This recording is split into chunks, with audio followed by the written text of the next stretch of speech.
A respected judge delivers a 60-year sentence to a young man he believes is guilty.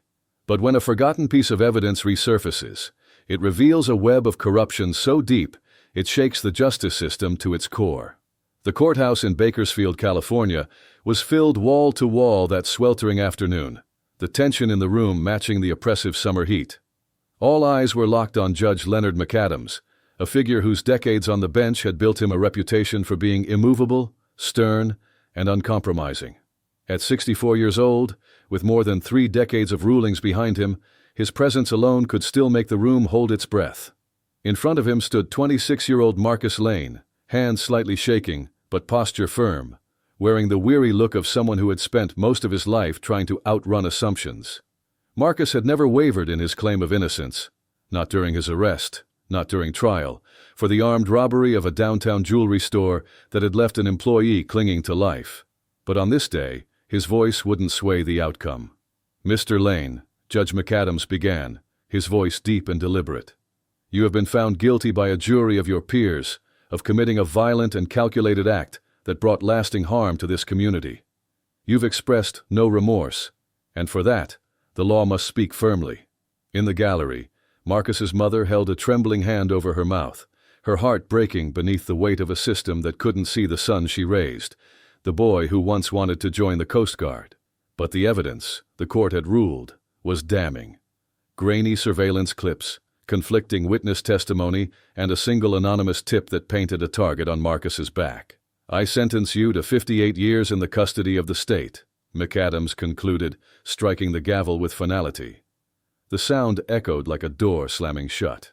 Marcus didn't move, his jaw clenched tightly, as if swallowing the scream he knew no one would hear.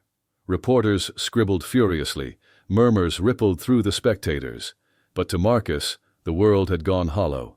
He turned toward his mother with one final glance before marshals led him out, the clink of chains a cruel rhythm trailing behind. Back in his chambers, Judge McAdams closed the door behind him, escaping the noise. He poured black coffee into a chipped mug, watching it swirl as if the truth might rise from its surface. The day had been long, the verdict delivered, and in his mind, justice had prevailed. At least, that's what he believed. What he didn't know was that a buried truth, left unnoticed in a pile of overlooked evidence, was about to resurface, demanding to be seen. The case was headline gold, dubbed the Lane Heist by local media, and it dominated TV and social feeds for nearly a month. The crime itself had all the drama. A masked figure storming into Whitman and Rowe Jewelers in the middle of a busy Wednesday, waving a pistol, making off with more than $140,000 in merchandise. Amid the chaos, a clerk named Elias Monroe had been hit and hospitalized in critical condition. When Marcus Lane, a part-time auto shop worker with no prior charges, was taken into custody, many believed the case was open and shut. 2 weeks after the heist, an unidentified caller phoned law enforcement, claiming Marcus resembled the individual seen fleeing the scene. Prosecutors constructed a compelling narrative, linking him to the stolen merchandise recovered in a storage unit registered under his full name. His court-appointed lawyer struggled to counter the wave of accusations. There was low-resolution footage showing a figure with a matching build and walk, several witnesses who insisted they recognized Marcus's voice, and perhaps most damaging fingerprint evidence discovered on the weapon left behind at the store. Still, Marcus stood firm in his testimony. "I didn't do this," he told the jury, his voice steady. "I wasn't even near that place. I've never held a gun in my life." His alibi, that he had been pulling a double shift at the repair shop, fell apart when his supervisor confessed under oath that he couldn't confirm Marcus's presence for the entire day. The closing argument from the prosecution was ruthless. "This is someone who believed he could outwit the system," the lead attorney said, pacing in front of the jury. "But facts don't bend. Fingerprints don't lie, and witnesses saw what they saw." In comparison, Marcus's defense came across as hesitant, lacking force. "Members of the jury," his attorney pleaded, "there are gaps here, unanswered questions. Shouldn't that be enough to hold off on condemning this young man's life?" But the argument fell flat, and the jurors remained unconvinced. Their deliberation lasted just under 3 hours, and the verdict, guilty across the board, was read aloud without a flicker of doubt. Marcus didn't react, but his clenched jaw revealed the fury and disbelief roiling beneath the surface. Judge McAdams, true to his reputation, prepared to issue a sentence he believed was both fair and necessary. In his long tenure, he had faced countless offenders, many of whom wore masks of innocence. Marcus, in his eyes, was no exception. He scanned the courtroom slowly, as though hunting for any last trace of regret. When the sentence was delivered, the air seemed to shift. Some felt relief, others heartbreak. For Marcus and his mother, it was like being swallowed by the earth. The gavel fell, and the courtroom moved on. Later that night, as Judge McAdams finalized paperwork in his dimly lit study, a strange unease crept into him, a small flicker he tried to dismiss as nothing more than exhaustion. What he didn't realize was that the trial had merely scratched the surface. The real truth lay buried, waiting for the right moment to emerge. It began quietly, on a routine Wednesday night. McAdams sat hunched over a pile of documents, his desk lamp casting long shadows across stacks of folders. Retirement had been circling in his mind more often lately, but duty still called. A fresh case regarding possible law enforcement misconduct had crossed his desk, and the claims were severe enough to require careful review. As he sifted through the material, his eyes landed on an evidence report from a previous case. At first, he barely registered it. But then a familiar name jumped out: Marcus Lane. The judge straightened in his seat, eyebrows drawn together. It wasn't rare for names to recur in unrelated cases, but something about this one tugged at him. He turned the page, his heartbeat subtly accelerating. The report came from an evidence room inventory connected to a different robbery investigation that occurred just days apart from the Whitman and Rowe incident. One entry stopped him cold: a firearm. The description matched the very weapon used in the case that had led to Marcus's conviction. But there was a problem. This gun had never been introduced during Marcus's trial. In truth, the weapon had never even been brought up during Marcus's trial. Judge McAdams leaned in, a sinking weight pressing on his chest as the realization hit. He checked the serial number against the case documents he still remembered in vivid detail. It matched perfectly. Same model, same identifying marks along the slide. But according to the record in front of him, the firearm had been recovered in a separate arrest 2 days after the jewelry store incident. "That's not possible," he murmured, feeling a chill creep up his spine. If that gun was already in law enforcement's possession, it couldn't have been used in the crime Marcus had been convicted for, which meant the fingerprints on it, the cornerstone of the prosecution's case, no longer made sense. Something wasn't adding up, and for a man who had built a career on precision and certainty, that was deeply unsettling. McAdams knew the justice system inside and out, how evidence could be lost, misfiled, or misunderstood. But this didn't feel like human error. It felt deliberate, intentional. Determined to uncover the truth, he submitted a request for the complete file from the other robbery case. By the next morning, a bulging envelope landed on his desk, stuffed with arrest reports, photos, and statements. As he pored through it, a troubling pattern began to emerge. The officer involved in the secondary arrest was none other than the lead detective who had testified at Marcus's trial. And then there was the anonymous tip that had initially pointed police in Marcus's direction, an element he'd dismissed as circumstantial at the time. But now it stood out like a siren. He demanded phone records tied to the department's tip line, and when the results came in, his stomach dropped. The call hadn't come from some concerned neighbor. It had been traced to a disposable phone connected to the same detective's ID. The room seemed to tighten around him as the implications unfolded. Marcus Lane hadn't just been wrongly convicted. He had been framed. The pieces had been manipulated, bent to fit a predetermined narrative. Witnesses coached.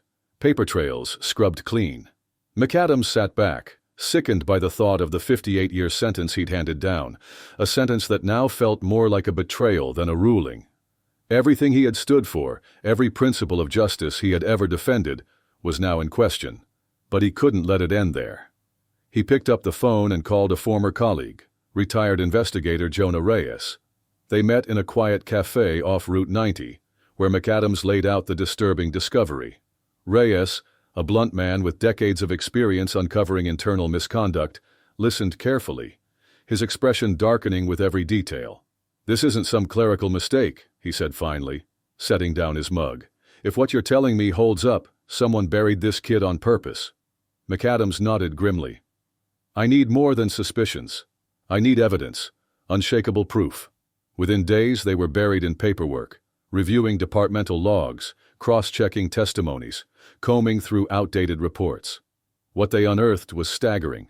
Doctored documents, vanished exhibits, and rewritten statements tailored to reinforce the prosecutor's case. One witness stood out to McAdams, a retail employee who had initially named someone else as the perpetrator, but later changed his account to implicate Marcus. Reyes tracked him down in a run-down apartment on the outskirts of the city. When confronted, the man's resistance quickly crumbled. I didn't want to lie, he admitted, visibly shaken, his fingers twitching. But Officer Denton, he threatened me, said if I didn't cooperate, I'd be arrested for interfering with the case. I felt trapped. The name Denton sent a jolt of fury through McAdams. It was the same detective who had submitted the bogus anonymous tip and hidden critical evidence. As the investigation deepened, a pattern became undeniable. Denton had a long trail of misconduct masked by clean paperwork. Witness intimidation, altered logs, pressured statements. It had all been there, buried beneath red tape and a system that preferred silence over accountability. The turning point came when Reyes was able to retrieve a series of deleted emails from Denton's department-issued account. One message, in particular, made McAdams's blood boil. It had been sent directly to the lead prosecutor and laid out a strategy to secure a conviction in the Whitman and Rowe robbery case, complete with falsified evidence lists and manipulated testimony. Attached were digital records of altered reports, suggesting that the outcome of the trial had been manufactured from the start. McAdams felt sick reading it, realizing that the very foundation he had built his career on was riddled with rot. But anger gave way to determination. The truth had to come out, no matter the cost. Denton wasn't just a rogue cop, he had protection, friends in high places who'd rather bury the truth than face it. Still, as McAdams thought of Marcus locked away for something he didn't do, he knew hesitation wasn't an option. We take it public, he told Reyes late one night, their dining table littered with papers and evidence folders. We burn it all down if we have to. The following morning, McAdams filed a motion to revisit Marcus Lane's conviction, submitting everything they had uncovered, including the explosive emails. The courtroom reeled from the motion, gasps, questions, a media frenzy building by the hour. But McAdams didn't stop there. He followed up with a formal complaint to the Department of Justice, demanding a full, independent review of Denton and the Bakersfield Police Department. The retaliation was swift and personal. Anonymous warnings flooded his mailbox. Former colleagues suddenly kept their distance.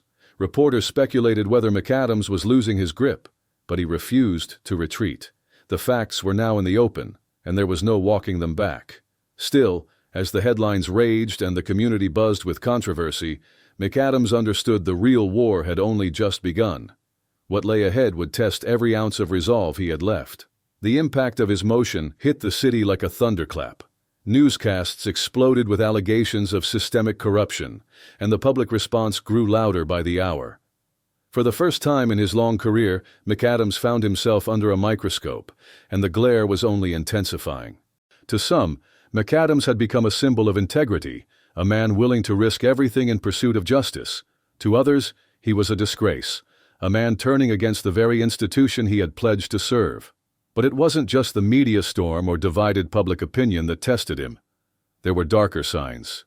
Calls began coming at strange hours, long stretches of silence before abrupt hang-ups. One morning, stepping out of his front door, he found the tires on his car slashed and a crude message scrawled across the windshield. Let it go or pay the price. He knew chasing the truth would come with risks, but the speed and intensity of the retaliation caught him off guard. Even so, he refused to back down. He had seen what happened when corruption went unchecked, lives destroyed, families shattered. Marcus Lane's face stayed with him, the expression of someone carrying quiet strength and unjust suffering. Meanwhile, Officer Denton wasn't backing down either. Through legal counsel, he dismissed every allegation, going on television to call the motion an outrageous smear campaign orchestrated by a bitter judge looking to rewrite history. This is nothing but a personal attack, Denton insisted, wearing a carefully crafted expression of confidence. McAdams sat watching the broadcast, jaw clenched. The lies were slick, rehearsed, but he knew what Denton didn't. He had undeniable proof. The momentum shifted when Reyes discovered crucial surveillance footage from a lot just blocks away from the jewelry store on the day of the incident. Somehow, it had never made it into the original case file. The video clearly showed a man closely resembling Denton leaving the area moments after the robbery, carrying a dark duffel bag. McAdams felt his pulse quicken. This wasn't just helpful, it was explosive. Suddenly, everything snapped into focus. The setup, the false testimony, the planted evidence, it all traced back to Denton. The next move was risky, but unavoidable. McAdams demanded an emergency hearing and submitted the footage into the court record. The room was packed, journalists, attorneys, citizens all holding their breath as the video played across a large screen. The shift in the room was palpable as the image became clear. "That man," McAdams said firmly, gesturing toward the figure on the screen, "is the lead officer who oversaw the arrest and conviction of Marcus Lane. He manipulated the investigation, intimidated witnesses, and used his badge to hide his own crimes." The courtroom erupted. Cameras flashed like lightning, reporters clamored for footage, and Denton, seated beside his lawyer, turned ashen. As he was let out in cuffs, he muttered coldly under his breath, "You have no idea what you've unleashed." McAdams didn't flinch. He was shaken, yes, but more resolved than ever. The case had now moved to a higher court, where Marcus's conviction was under full review. But McAdams knew this was only the start. What had been uncovered hinted at a deeper rot in the system. As the last people filed out of the courtroom, he sat in silence, the gravity of everything he had brought to light settling in his chest. The truth was now public, but the battle for real accountability was still ahead. Weeks later, McAdams returned to that same courtroom. Only now, the atmosphere had shifted. Every seat was filled, not with casual observers, but with activists, journalists, and Marcus's family, waiting to hear whether justice would finally be served. Marcus, thinner now, and visibly worn by his time behind bars, sat at the defense table. Despite the scars, he held his head high, gaze locked forward. Watching him, McAdams felt a knot tighten in his throat. This young man, caught in a storm not of his making, had borne the full weight of a broken system, and today, perhaps, it would finally begin to make it right. The mountain of evidence uncovered by McAdams and Reyes was beyond dispute. Security footage, forged documents, coerced statements, all threads in a web that had ensnared Marcus Lane while shielding the true perpetrator. When the new judge delivered the ruling vacating Marcus's conviction, the courtroom erupted in an emotional wave of applause and sobs. Marcus stood slowly, his hands trembling as his mother pushed through the crowd to wrap him in her arms. For a brief, breathless moment, the noise faded, and time stood still. In the back row, McAdams watched quietly, a rare smile breaking through his otherwise solemn expression. Justice, long delayed, had finally arrived, but not without its price. In the days that followed, the ripple effect was immense. Officer Denton was formally indicted, and a sweeping federal probe into the Bakersfield Police Department exposed years of systemic abuse and cover-ups. The case ignited a national debate on law enforcement ethics, with McAdams unexpectedly thrust into the spotlight as a symbol of integrity and accountability. Yet praise meant little to him. Deep down, he understood this victory was a single chapter in a much larger struggle. The justice system he had once placed unwavering faith in was fractured, but not beyond redemption, and he committed himself fully to the work of restoring it. As for Marcus, the end of his imprisonment marked the beginning of a new mission. He vowed to use his voice and experience to support others trapped by injustice, turning his pain into purpose. His story became a rallying point for those who still believed in truth, in perseverance, and in the long road to redemption. What happened between Marcus Lane and Judge McAdams serves as a stark reminder. Justice is not automatic. It demands constant attention, moral courage, and the strength to face uncomfortable realities head-on. If this story struck a chord, consider lending your support to organizations fighting for the innocent and pushing for real change within our legal systems. And be sure to follow our channel for more powerful stories that shed light, stir emotion, and challenge the way we see the world. Because sometimes, justice doesn't end in a verdict. Sometimes, that's where it truly begins.